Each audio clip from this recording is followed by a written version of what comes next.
sounds like maybe your error function term's not right, but the whole first error function term should be 0. That's what we have, yeah. Okay, so then those numbers blowing up, you can just like zero them out. Okay. So when we're doing the concentration versus the distance, are we supposed to be using the same t value for every distance, or are we supposed to be Yes. We are. Yeah, you have to fix one or the other, right? If you're gonna do it. You have both things varying together. You'd have to have like a two-dimensional plot. Okay. Cool. All right. Thank you.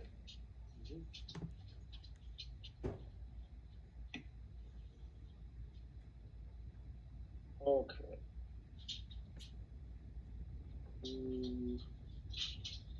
Who still has questions? There's a bunch of folks in here.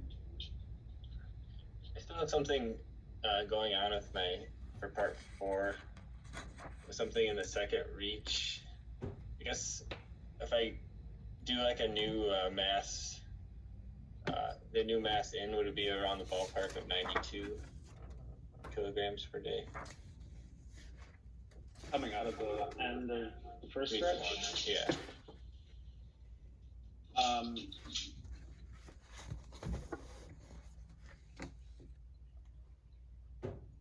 Well, what's your concentration at the end of the first stretch?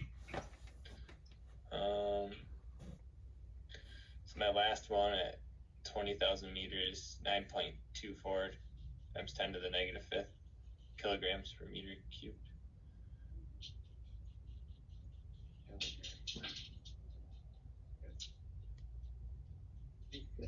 Right. I've got about 0.1 gram per cubic meter.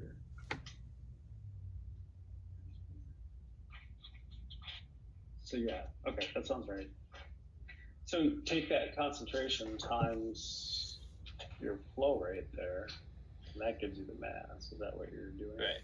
Yeah, the flow rate of reach 1, right? Yes. Okay. Yeah, that's what I did. And then kind of immediately dilute it by the flow rate of reach 2, and that'll give you a much lower concentration using that same mass.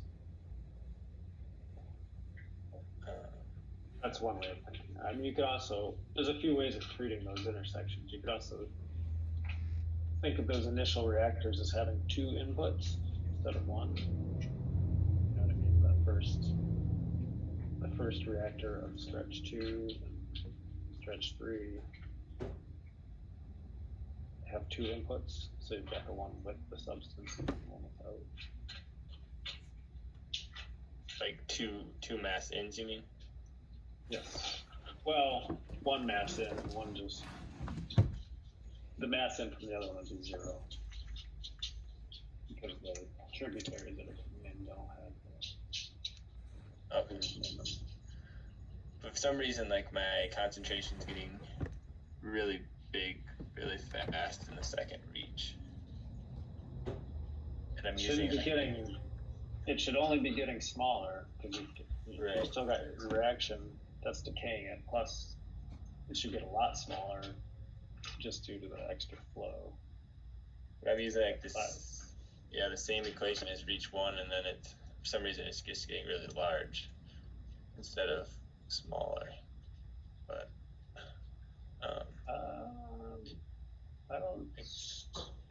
I could share what I have.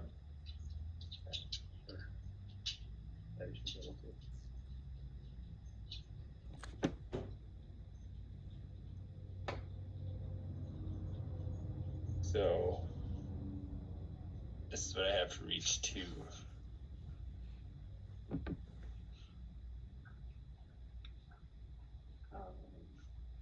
I know my K might be a little bit lower, but change that.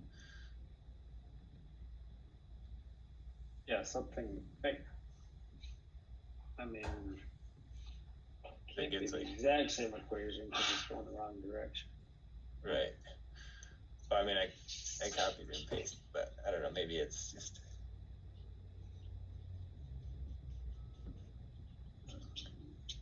catching something wrong. Q times C times.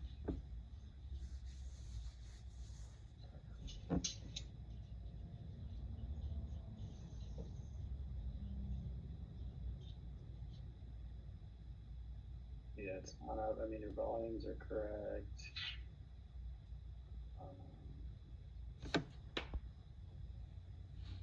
Oh, is that supposed to be? Okay, that's Q. Oh, is it supposed to be Q right here? Maybe that's it. Q plus Q. On the bottom, that should be Q out. What are you referencing there? I think that should be Q right there, right? Yeah. And then V times